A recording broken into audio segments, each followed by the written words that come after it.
말씀을 같이 찾겠습니다. 신약 성경이고요. 누가복음 18장 9절에서 14절까지 말씀을 우리 한 절씩 교독하도록 하겠습니다. 신약 성경 누가복음 18장 9절에서 14절까지 말씀을 우리 한 절씩 교독하겠습니다. 제가 먼저 읽겠습니다. 또 자기를 의롭다고 믿고 다른 사람을 멸시하는 자들에게 이 비유로 말씀하시되 두 사람이 기도하러 성전에 올라가니 하나는 바리새인이요 하나는 세리라. 바리새인은 서서 따로 기도하여 이르되 하나님이여 나는 다른 사람들 곧 토색 불의 간음을 하는 자들과 같지 아니하고 이 세리와도 같지 아니함을 감사하나이다. 나는 일회에 2번씩 금식하고 또 소득의 11조를 드리나이다 하고 세리는 멀리 서서 감히 눈을 들어 하늘을 쳐다보지도 못하고 다만 가슴을 치며 이르되 하나님이여 불쌍히 여기소서 나는 죄인이로소이다 하였느니라. 같이 읽겠습니다. 내가 너희에게 이르노니 이에 저 바리새인이 아니고 이 사람이 의롭다 하심을 받고 그의 집으로 내려갔느니라. 무릇 자기를 높이는 자는 낮아지고 자기를 낮추는 자는 높아지리라 하시니라. 아멘. 오늘 말씀의 제목을 한번 따라해 보시겠습니까? 주님이 인정하시는 기도. 한 번 더요. 주님이 인정하시는 기도. 제가 요즘에 참 이 기도에 대한 설교를 자주 합니다. 이 7월 달에 이 기도 릴레이를 시작해서 더 제가 기도에 대해서 관심을 가지는 것 같은데요. 여러분, 제가 요즘에 또 이렇게 받는 질문, 또 제 스스로 하는 질문은 어떻게 하면 우리가 더 기도를 잘할 수 있을까? 이 기도를 잘한다는 말이 뭐 어떤 의미인지는 잘 모르겠는데요. 지난주에 어떤 성도님이 저한테 이런 말씀을 하셨어요. 목사님, 기도가 어려워요. 저도 속으로 저도 어려워요. 여러분, 기도가 쉬우십니까? 기도가 쉽다는 분은 아직까지 저는 잘 만나보지를 못했어요. 여러분, 이게 당연한 것이 이게 기도가 사람과의 어떤 소통이라면 여러분, 보이는 사람과 소통하는 것도 별로 쉽지가 않습니다. 그런데 보이지 않는 하나님과 소통한다는 것은 결코 쉬운 일이 아니라는 사실이에요.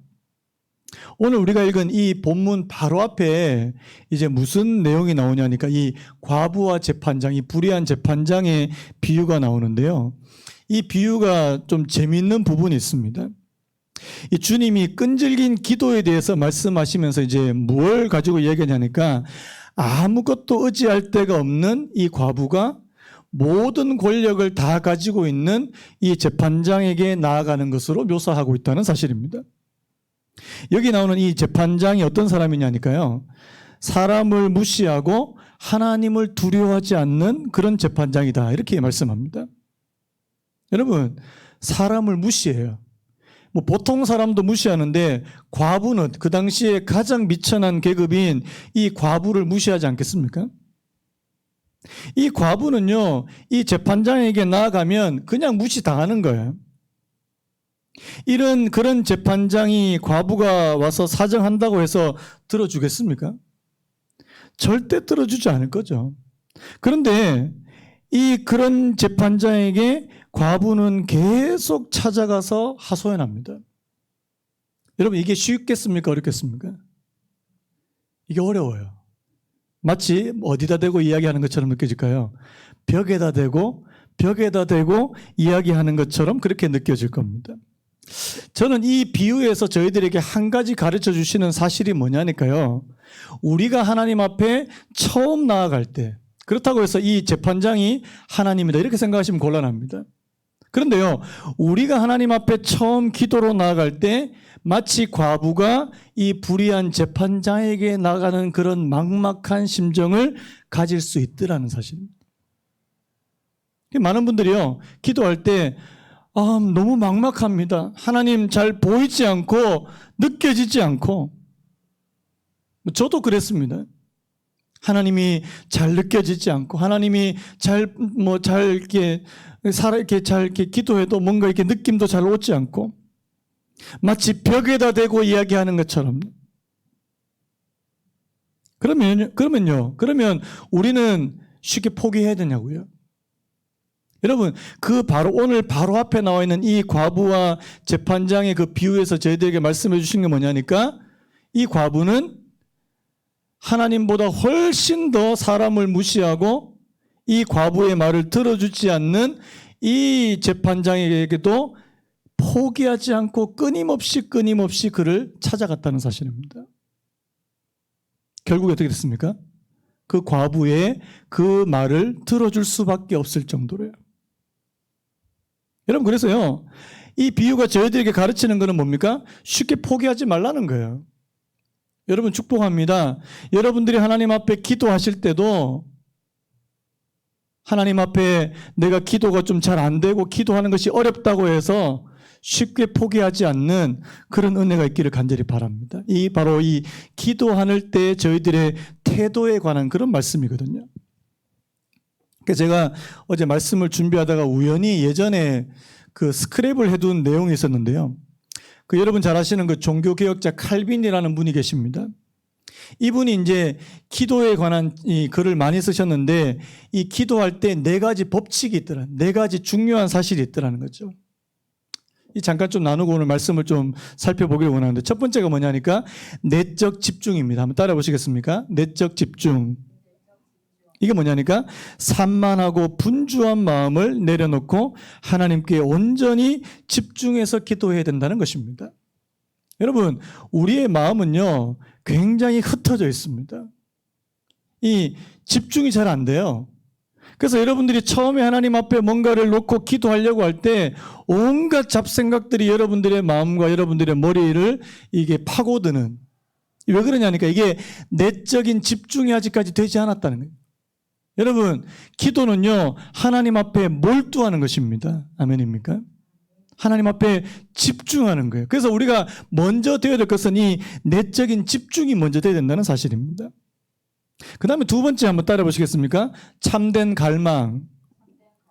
이게 뭐냐니까요? 형식적인 기도가 되지 않기 위해서는요 이 간절함이 요구된다. 절실히 구하는 자가 없고 찾는 자가 찾을 것이다, 이렇게 말합니다. 이 참된 갈망. 우리의 기도에는 뭐가 있어요? 아까 우리 말씀드렸던 이 아무 때도 의지할 데 없는 이 과부에게 뭐가 있었냐니까 이 절실함이 있었다는, 절실함. 여러분, 우리가 하나님 앞에 나아갈 때도 이 절실함은 반드시 필요하더라는 사실이에요. 이 두 번째고요. 그 다음에 세 번째 한번 따라 보시겠습니까? 겸손한 태도. 이게 뭐냐니까요. 그렇지 않으면, 겸손하지 않으면 기도할 때 내 생각을 하나님에게 투사하기가 쉽다는 겁니다. 여러분, 기도는요 뭐냐니까, 거기 그 칼빈이 직접 한 말을 한번 들어보시기 바랍니다. 올바른 기도의 시작과 끝, 그 준비는 겸손하게 성실하게 죄를 고백하며 용서를 간구하는 것이다. 다시 한번요. 올바른 기도의 시작과 끝, 그 준비는 겸손하게 성실하게 죄를 고백하며 용서를 간구하는 것이다. 여러분, 처음부터 끝까지 오늘 우리가 이제 살펴보겠지만 이 오늘 본문에 나오는 이 세리와 같은 그런 심정으로요. 자신을 정직하게 바라보고 자신을 하나님 앞에 낮출 수 있는, 하나님 앞에 자신의 그 있는 모습 그대로를 내어 보여줄 수 있는 그런 겸손한 태도를 말씀하는 것입니다. 그 다음에 이제 네 번째인데요. 한번 따라 보시겠습니까? 응답에 대한 확신. 이 응답에 대한 확신이 있어야 된다는 사실입니다. 내가 기도해도 하나님 그냥 기도하라고 하니까 아닙니다. 주님이 내 기도를 지금도 듣고 계시고 주님이 내 마음의 소원을 알고 계시고 그것이 주님의 뜻에 부합되고 하나님의 때가 차면 하나님께서 반드시 이루신다는 그 확신이 저희들에게 있어야 된다는 사실이에요.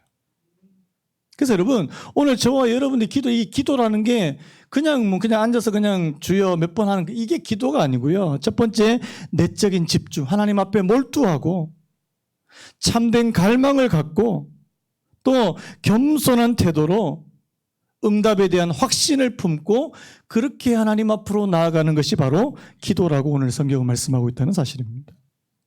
그래서 여러분, 오늘 저와 여러분, 기도하는 오늘 저와 여러분들에게 있어서 하나님 앞에 정말 중요한 것은 바로 우리가 기도할 때 어떤 태도, 어떤 마음 자세로 나아가는 것이 굉장히 중요하다는 사실입니다.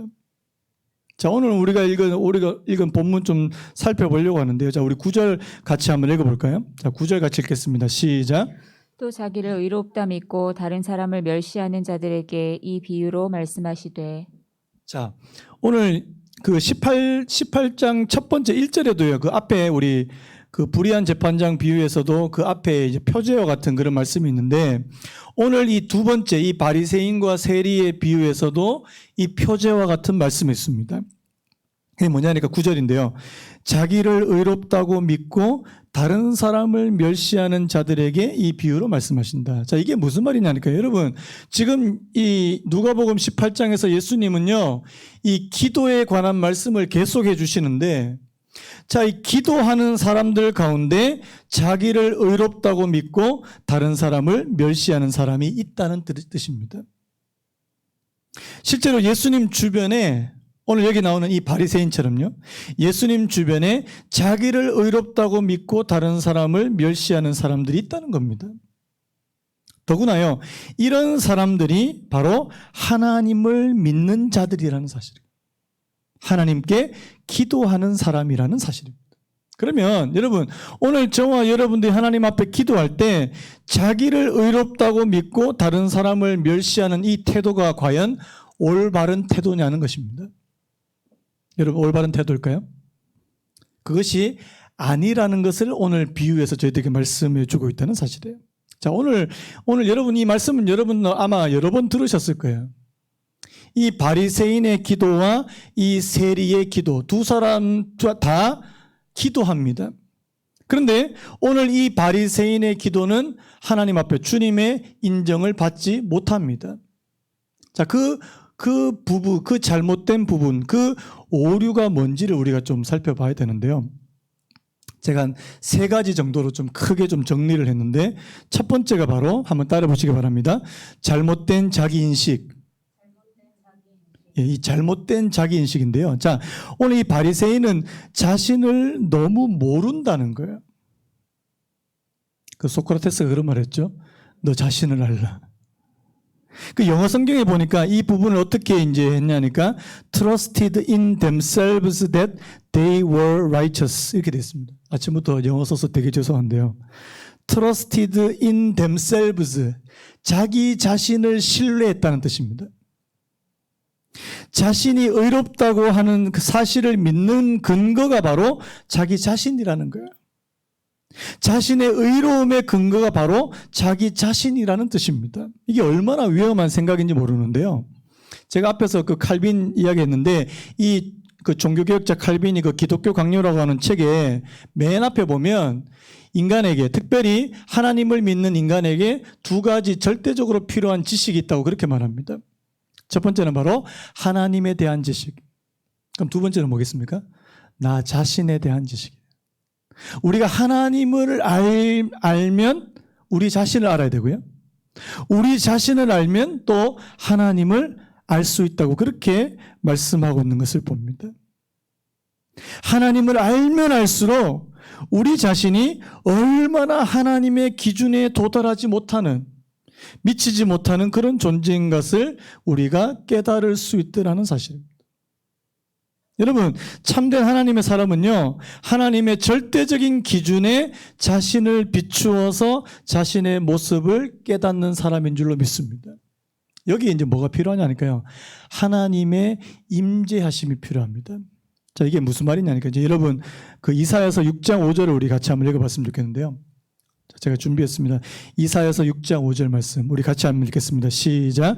그때 내가 말하되 화로다 나여 망하게 되었도다. 나는 입술이 부정한 사람이요 나는 입술이 부정한 백성 중에 거주하면서 만군의 여호와이신 왕을 배웠음이로다 하였더라. 자, 이게 무슨 배경에서 나온 말씀이냐니까요.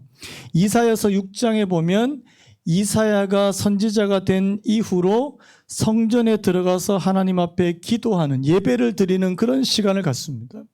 그런데 특별히 그가 선지자로 임명을 받은 후에 그가 성전에 들어갔을 때 하나님의 놀라운 임재를 경험하게 됩니다.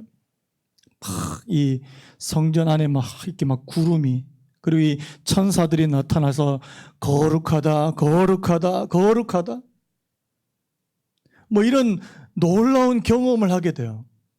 하나님이 살아 계셔서 그에게 나타나신 그런 경험을 하게 됩니다. 그때 이 이사야가 바로 하나님 앞에 고백하는 것이 오늘 이 5절의 말씀이라는 사실이에요. 뭐야? 그가 하나님을 딱 만나니까, 하나님의 임재하심을 경험하니까 뭐라고 이야기합니까? 화로다 나여 망하게 되었도다. 여러분, 왜 이런 표현을 씁니까? 이사야가요, 그냥 일반 백성, 일반 평민도 아니고요, 선지자입니다, 선지자. 그런데 이사야가 왜 이런 표현을 쓸까요? 하나님의 놀라우신, 절대적인 기준이신 그 하나님을 그가 만나 뵈니까 자기 자신 아무것도 아니더라는 거예요. 오히려 자신이 철저한 죄인이라는 사실을 깨닫게 되었다는 사실입니다. 나는 입술이 부정한 백성 가운데 거하면서 살아계신 하나님을 배웠다. 내 입술은 부정하다. 이렇게 고백한다는 사실입니다. 여러분, 비슷하게요, 사도 바울도 신약에서 예수님을 만난 후에 그가 사도로 활동하면서 자신을 뭐라고 고백했냐니까, 나는 죄인 중에 괴수라고, 죄인 중에 으뜸이라고 그렇게 고백하는 것을 봅니다. 여러분, 사울이 다른 사람들보다 더 나쁜 짓을 많이 해서 그런 겁니까? 아니요, 오히려 그는 하나님을 만나게 되었다. 절대적인 기준이신 그 하나님을 그가 만나게 되니까 내가 아무리 하나님 앞에 깨끗하게 보이는 것처럼 보인다 할지라도 그 하나님을 만나 뵐 때 내 죄가 그대로 드러나더라는 사실입니다. 인간은 원래 이 죄의 본성을 가지고 태어나는 거 아닙니까? 그런데요, 오늘 여기 나오는 이 바리새인과 같은 사람이요. 자, 오늘 이 바리새인이 뭐라고 고백하는지 한번 보십시오. 자, 우리 이 비유에 나오는 이 바리새인이 자신에 대해서 이렇게까지 잘못된 인식을 갖게 된 이유가 있는데요. 자, 이 이유도 한 두 가지로 좀 생각을 했으면 좋겠는데, 첫 번째가 뭐냐니까, 이 바리새인이 자꾸만 다른 사람과 자신을 비교합니다. 이 비교에서 나오는 이 우월의식을 갖게 되는데요. 자, 우리 11절 말씀 우리 같이 한번 읽어봤으면 좋겠습니다. 11절 시작. 바리새인은 서서 따로 기도하며 이르되, 하나님이여, 나는 다른 사람들 곧 토색, 불의, 간음을 하는 자들과 같지 아니하고 이 세리와도 같지 아니함을 감사하나이다. 자, 여러분, 우리 중에 혹시 이렇게 기도하는 사람 있습니까? 하나님, 저는 저 옆에 있는 저 친구하고 다릅니다. 하나님, 저는 김 집사와 다릅니다. 나는 박 권사와 다릅니다. 감사합니다.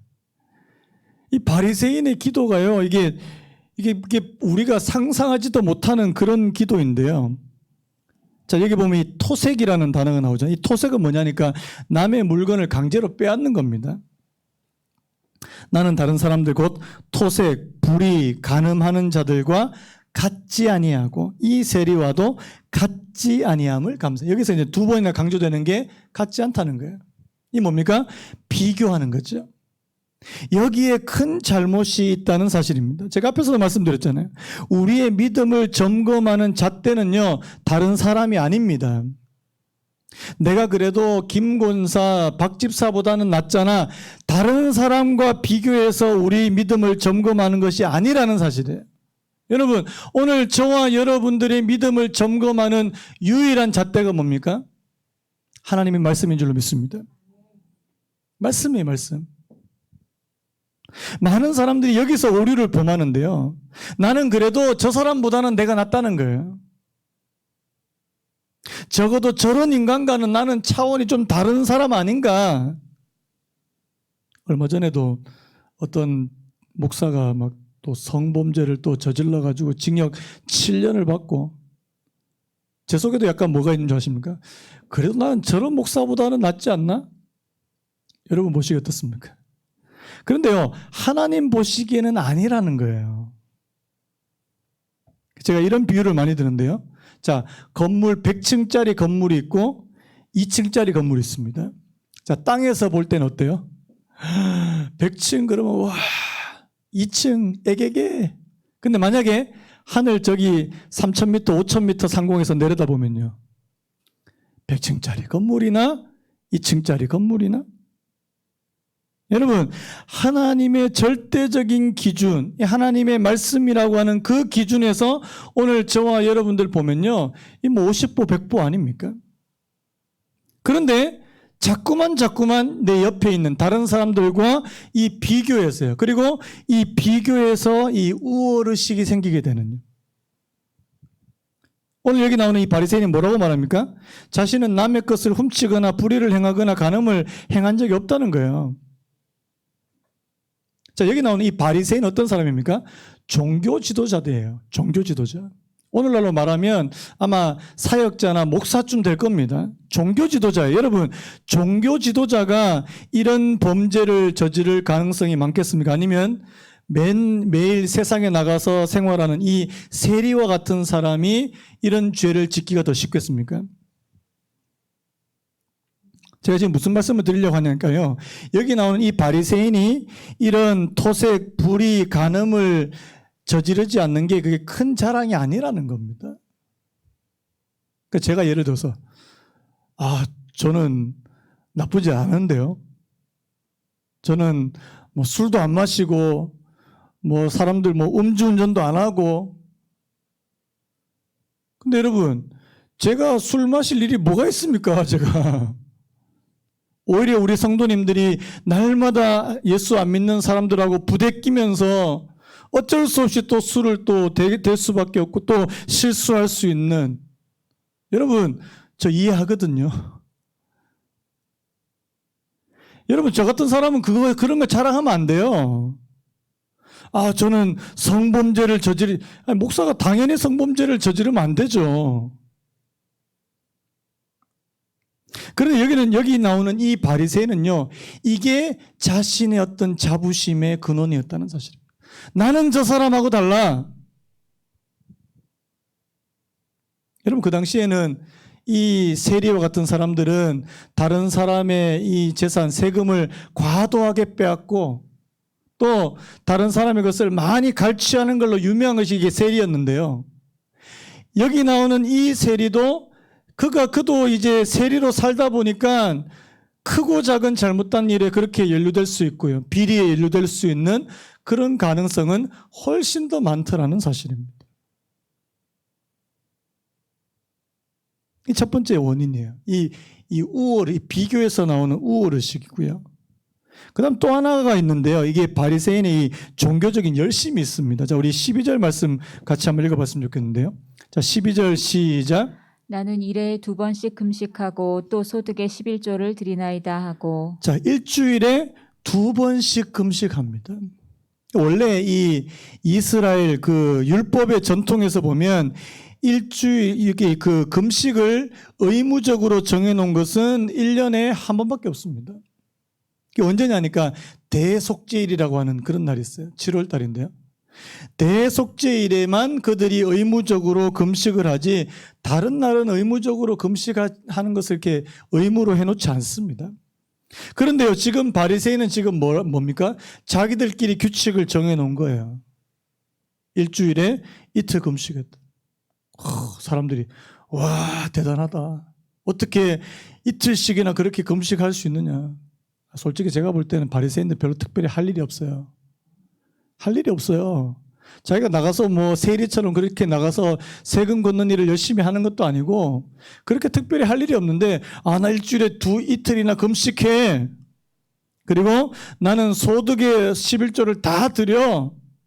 뭐 어떻게 보면 열심히 있다, 종교적으로 의식적으로 열심히 있다 그렇게 말할 수 있습니다. 제 기록에 살펴보니까 바리새인들이 자발적으로 매주 월요일, 목요일 그렇게 금식했다고 돼 있더라고요. 또 11조를 드릴 때도 자신의 소득뿐만 아니라 자신이 구매한 모든 물건의 11조도 드렸습니다. 나중에 그 복음서에 보시면 다른 복음서에 보시면 예수님께서 무슨 말씀하냐니까 너희가 뭐 박하와 회향과 뭐 그런 그 사람들이 주로 먹는 음식이에요. 그들이 먹는 음식도 하나님 앞에 11조로 드렸다는 사실이에요. 외적으로 볼 때는 굉장한 열심 아닙니까? 하나님의 말씀을 잘 지키는 것처럼 보이고요. 그런데요, 중요한 게 뭐냐니까 이렇게 그들이 종교적인 열심을 내는 것이 과연 그들이 의롭게 되는 근거가 될 수 있느냐는 것입니다. 이 말은요, 우리 보고 금식하지 말고 11조 드리지 말라는 말씀이 아닙니다. 우리도 때로는 어떤 특별한 목적을 위해서 금식해야 될 때가 있고 또 하나님 앞에 11조 드리는 건 마땅한 겁니다. 그런데 내가 하나님 앞에 이런 것을 하는 것은 내가 구원을 받기 위해서 한 겁니까? 내가 구원을 받아서 한 겁니까? 내가 값없이 하나님의 은혜로 구원을 받았기 때문에 감사하는 마음으로 기쁜 마음으로 그렇게 드리는 것인 줄로 믿습니다. 그런데 오늘 여기 나오는 이 바리새인은 이것이 자신의 의로움, 자신의 어떤 구원의 근거로서 굉장한 차이가 있다는 사실입니다. 여러분, 내가 하나님 앞에 잘 보이고 내 구원받기 위해서 금식하고 11조 드리는 겁니까? 여러분 그렇게 생각하시면 큰 오해예요. 우리는 구원받기 위해서 그런 거 하는 거 아닙니다. 구원은 우리의 어떤 공로도 거기에 포함되어 있지 않습니다. 하나님의 전적인 은혜로 우리에게 구원이라고 하는 선물을 주신다고 말씀하시는 줄로 믿습니다. 그래서 여러분, 우리는 어떤 행위로 구원받을 수 없다고 말씀하잖아요. 자, 이런 바리새인의 모습과요, 오늘 이 세리의 모습을 한번 비교를 한번 해보자고요. 굉장히 대조적인 모습을 보이지 않습니까? 자, 13절에 보니까 세리가 어떻게 합니까? 멀리 서서, 아마 이 바리새인은 그 성전 앞에 굉장히 가까이 가서 그것도 이렇게 서서 하나님 앞에 서서 이렇게 기도했던 것 같아요. 그런데 세리는 멀리 서서 감히 눈을 들어 하늘을 쳐다보지 못하고 다만 가슴을 치며 이르되. 여러분, 기도의 태도가 다르지 않습니까? 세리는 뭡니까? 한마디로 자신을 죄인으로 규정한다는 사실이에요. 하나님의 절대적인 기준으로 보나 내 자신의 양심으로 보나 나는 죄인이라는 사실입니다. 물론 앞에서 어떤 율법적인 경건한 모습을 보였던 이 바리새인과는 달리 여기 나오는 이 세리는 남의 돈을 좀 갈취했을 수도 있어요. 가난한 백성들의 돈을 좀 수탈했을 수도 있고요. 그런 돈으로 자신의 쾌락을 위해서 어떤 성적인 방탕을 위해서 어떤 성적인 쾌락을 위해서 그 돈을 사용했을 수도 있습니다. 오늘 여기 나오는 이 바리새인이 말했던 이 토색, 불의, 간음의 죄를 모두 다 범했을 수도 있습니다. 그런데요, 이 세리는 어떻습니까? 자신이 한 일에 대해서 그대로 자기 자신을 인정해버리는, 자기 자신을 죄인으로 여기는. 여러분 한번 여쭤볼게요. 자, 바리새인이 자기가 토색, 불의, 간음을 하는 죄를 안 지었다고 해서, 그리고 일주일에 2번씩 금식하고 소득의 11조를 드린다고 해서, 자, 바리새인이 죄인이 아닙니까? 자, 바리새인은 죄인일까요? 죄인이 아닐까요? 여전히 죄인이에요. 자기 자신을 살펴보면 살펴볼수록 여전히 자기 안에는 죄가 있습니다. 하나님 앞에 뭔가 떳떳하게 나갈 수 있는 게 없다는 사실이에요. 그런데 바리새인은 굉장히 떳떳해요. 그에 비해서 세리는 하나님 앞에 떳떳할 게 하나도 없습니다. 세 가지 행동을 보십시오. 멀리 서서, 두 번째 감히 눈을 들어 하늘을 우러러보지 못하고, 세 번째 다만 가슴을 치고.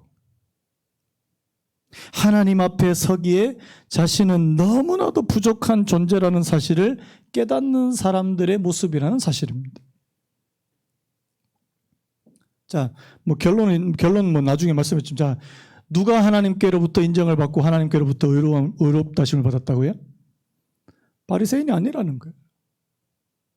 내가 하나님 앞에 어떤 잘못을 저지르고 어떤 불의를 저지르고 간음을 저질렀다 할지라도 하나님 앞에 겸손한 마음으로 겸손한 태도로 자기 자신이 죄인이란 사실을 깨닫고 그렇게 하나님 앞에 나왔던 이 세리가 하나님의 은혜를 입게 된 줄로 믿습니다. 하나님은 교만한 자를 물리치시고요, 겸손한 자에게 은혜를 베풀어 주시는 분이신 줄로 믿습니다. 자, 그 다음에 또 큰 두 번째인데요. 자, 이 바리새인의 오류, 큰 오류, 오류 두 번째 오류가 있는데, 자, 한번 따라해 보시겠습니까? 잘못된 기도의 목적. 자, 오늘 말씀을 다시 한번 좀 살펴보기를 원하는데요. 여러분, 바리새인도 기도하러 또 세리도 기도합니다. 그런데 자, 이 기도의 내용을 보십시오. 아까 제가 말씀했죠? 자, 이게 기도가 맞을까 생각할 정도로, 이거는 오히려 기도라기보다는 자기 과시, 자기 자랑에 가깝습니다. 오늘 우리말 성경에는 좀 생략되어 있는데요. 11절 말씀을 다시 보시면요. 바리새인은 서서 따로, 다음에 갈로로 하고 어떤 말씀이냐니까요. 자신에 관해, 자신에게라는 그런 이 단어가 생략되어 있습니다. 자신에게. 지금 여러분, 지금 바리새인은 하나님께 기도하는 것 같습니까? 자신에게 기도하는 것 같습니까? 하나님께 기도하는 것 같지가 않아요.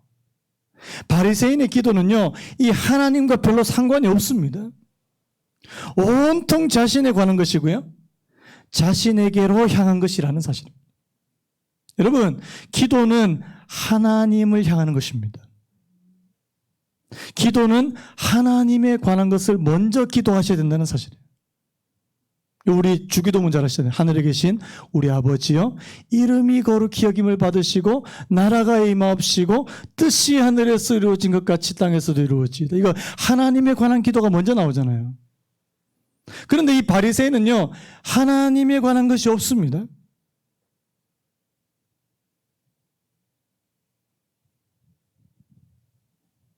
여러분, 우리가 기도하는 이 진정한 기도의 목적이 뭐냐는 거예요.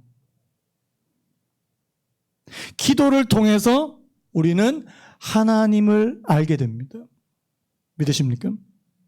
기도를 통해서 하나님의 마음을 더 알게 됩니다. 그 다음 또 한 가지 알게 된 게 있어요.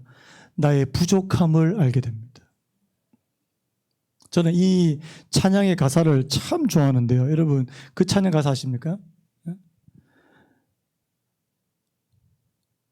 하나님의 크심을 알고 나의 부족함을 알게. 제가 지금 이 곡이 잘 생각이 안 나는데요. 하나님의 크심을 알고 자신의 부족함을 알게 되는. 여러분, 기도는 바로 그런 거예요. 우리가 기도를 하면 할수록 하나님은 더 크게 느껴져야 됩니다. 그리고 내 자신은 점점점 더 작게 느껴집니다. 그런데 오늘 여기 나오는 이 바리새인은 그 정반대였다는 사실이에요.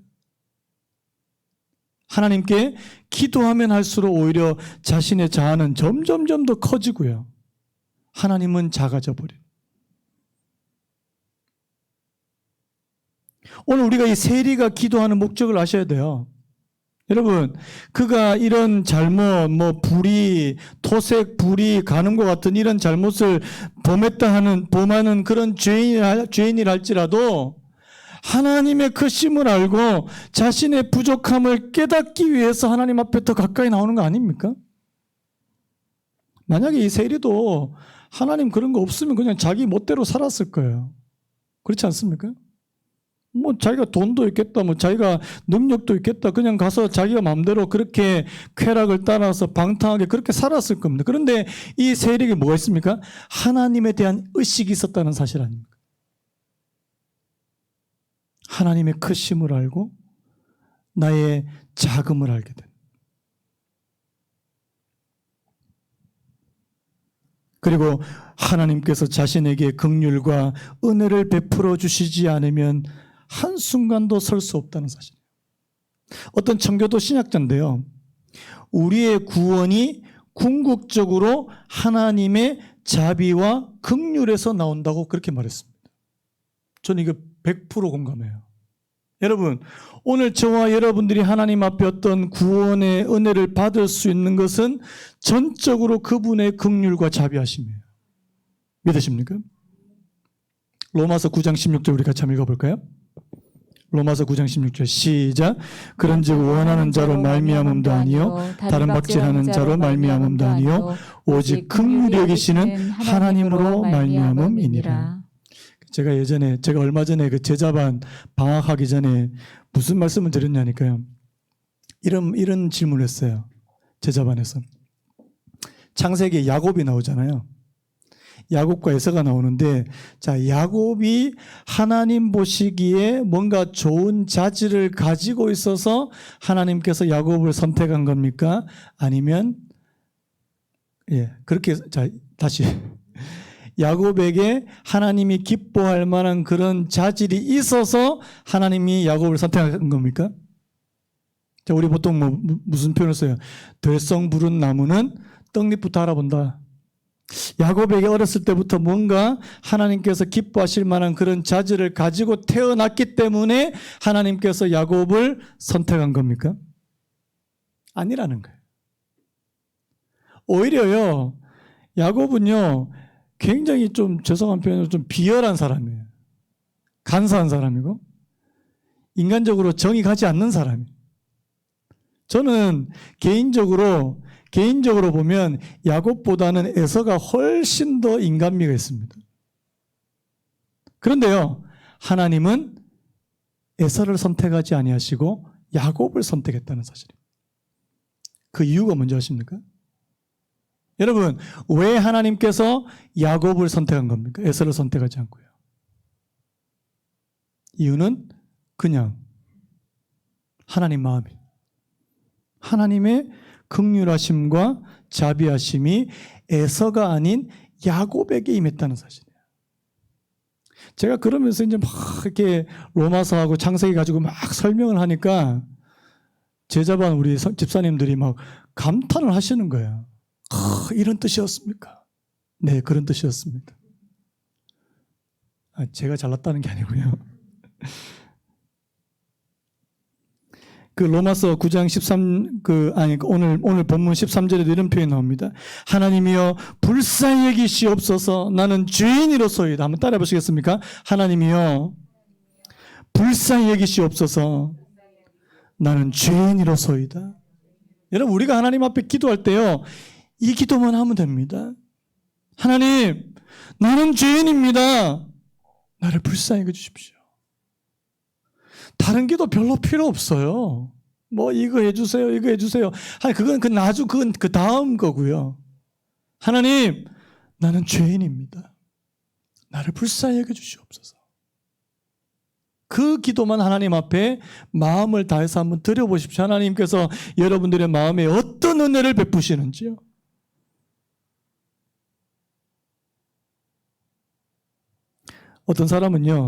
어떤 분들은요, 하나님 앞에서도 체면을 차리는 분들이 있습니다. 여러분, 하나님 앞에서는 체면 차리면 안 됩니다. 하나님 앞에서는 어린아이처럼 나아가셔야 된다는 사실이에요. 그 다음에 우리 큰 세 번째요. 자, 이 바리새인의 이 오류, 첫 번째 오류, 두 번째 잘못된 자기인식, 두 번째 뭐라 그랬습니까? 잘못된 기도의 목적. 그 다음에 세 번째 이 바리새인의 잘못이 뭐냐니까 다른 사람을 향한 이 판단과 정죄라는 사실입니다. 여러분, 자기 자신에 대한 우월의식이 지금 뭘로 발전하는 거예요? 다른 사람에 대한 판단과 비판과 정죄로 이어지더라는 사실입니다. 여러분, 오늘 이 말씀을 보시면 지금 이 바리새인은, 자, 아까도 말씀했죠. 11절 말씀에 이 세리와도 같지 아니함을 감사하나이다. 여기 뭐가 있어요? 자기 자신에 대한 어떤 우월의식과 동시에 뭐가 있습니까?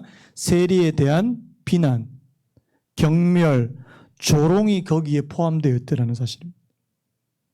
여러분, 우리가 하나님 앞에 기도를 잘못하게 되면요, 자칫 잘못하면 우리가 어떻게 되는 줄 아십니까? 여기 나오는 이 바리새인처럼 될 수가 있다는 사실. 나는 저 사람보다 나아. 저 사람 왜 저렇게밖에 못해? 기도를 많이 하시는 분들 가운데 그런 분들이 꽤 많이 있습니다. 여러분, 교회 나오시는 분들 가운데 상처를 주는 사람이, 초신자들은 절대 다른 사람한테 상처 안 줍니다. 초신자들은 절대 다른 사람한테 상처 안 줘요. 오히려 중직자들, 저 같은 목회자를 비롯해서요, 예수를 오래 믿었다고 말하는, 기도를 많이 한다고 하는 분들 가운데 다른 사람들을 판단하고 정죄하는 사람들이 있을 수 있다는 사실입니다. 여러분, 기도 많이 하십니까? 좋은 일이에요. 그런데 그 기도는 하나님이 더 커지고 내 자신은 점점점 작아지는 그런 기도가 되어야 될 줄로 믿습니다. 다른 말로, 나는 점점 하나님 앞에서 낮아지고 나는 죄인이로소이다, 나를 불쌍하게 여겨주시옵소서, 그런 마음의 태도를 갖는 사람으로 변해집니다. 다른 사람은 오히려, 다른 사람들은 나보다 더 낮게 여길 수 있는, 빌립보서 말씀입니까? 다른 사람을, 남을 나보다 더 낮게 여기라. 낮게 여기라는 게 아니고 더 높여주라고 그렇게 말씀하고 있는 거 아닙니까? 저는 오늘 이 짧은 말씀 가운데 한 가지 놀라운 점은요, 이 세리의 기도 안에는요, 다른 사람에 대한 비판이 없습니다. 다른 사람에 대한 비교가 없습니다. 자기하고 하나님하고. 여러분, 기도는 하나님하고 나하고만 해야 되는 거예요. 1대1이에요. 세리는 자기가 하나님 앞에 얼마나 부족한 것을 깨닫고 거기에 하나님 앞에 엎드려서 기도하는 것, 거기에 정신이 팔려있지 다른 사람 신경 쓰지 않습니다. 다른 사람과 비교하지 않는다는 사실이에요. 주님께서 이 두 가지 이 사례를 말씀하시면서 주님께서 진짜 인정해 주시는 그 기도는 누구의 기도라고 그렇게 말씀합니까? 바리새인의 기도가 아니에요. 세리의 기도를 주님께서 인정해 주신다는 사실입니다. 아마 이 비유를 예수님께서 말씀하셨을 때 주위에 있었던 사람들이 굉장히 충격받았을 거예요. 왜요? 사람들은 끊임없이 무언가를 해야만 자신이 하나님 앞에 의롭다함을 얻는 것으로 그렇게 생각하기 쉽다는 사실입니다. 시편 32편 1절 2절 이렇게 말씀했습니다. 허물의 사함을 받고 자신의 죄가 가려진 자는 복이 있도다. 마음에 간사함이 없고 여호와께 정죄를 당하지 아니하는 자는 복이 있도다. 여러분, 허물의 사함을 받고 자신의 죄가 가려진 자는 자기가 하나님 앞에 뭔가를 많이 해서 받는 것이 아니라는 사실을 기억하시기 바랍니다. 오늘 이 세리와 같이요, 자기 자신을 낮추고 하나님의 크심을 아는 그런 사람에게 하나님은 그의 허물을 가리워 주시고 그 죄를 사하여 주실 줄로 믿습니다. 로마서 4장 6절에 이렇게 말합니다. 일한 것이 없이 하나님께 의로 여기심을 받는 사람의 행복에 대해서 다윗의 말한 바가 이와 같다는 사실이에요. 뭔가 한 게 없어요. 세리도 하나님 앞에 별로 한 게 없습니다. 그저 하나님 앞에 자신의 마음을 내어놓고 그냥 하나님 앞에 나간 것밖에 없습니다. 자신의 부족함, 자신의 허물과 죄를 깨닫고 그냥 내려놨습니다. 그런데요, 그 주님께서는 그 세리의 죄를 용서해 주시는, 오히려 네가 더 의롭다 이렇게 인정해 주시는 은혜를 베풀어 주셨다는 사실입니다. 여러분, 우리가 하나님 앞에 나아갈 때, 우리가 하나님 앞에 기도하러 갈 때, 여러분, 내 자신은 점점점 작아져야 될 줄로 믿습니다. 하나님은 더 크게 느껴지는 하나님은 더 크게 오늘 저와 여러분들에게 보이는 그런 은혜를 허락해 주시기를 예수님의 이름으로 축복합니다. 그래서 마지막으로 자, 무릇 자기를 높이는 자는 낮아지고, 한번 따라해볼까요? 자기를 높이는 자는 낮아지고 자기를 낮추는 자는 높아지리라. 하나님 앞에서 자신을 겸손하게 낮출 수 있는 사람, 하나님께서는 그 겸손한 자의 기도를 들어주실 줄로 믿습니다. 하나님, 오늘 저희들도 하나님 앞에 나아갈 때 겸손한 마음으로요,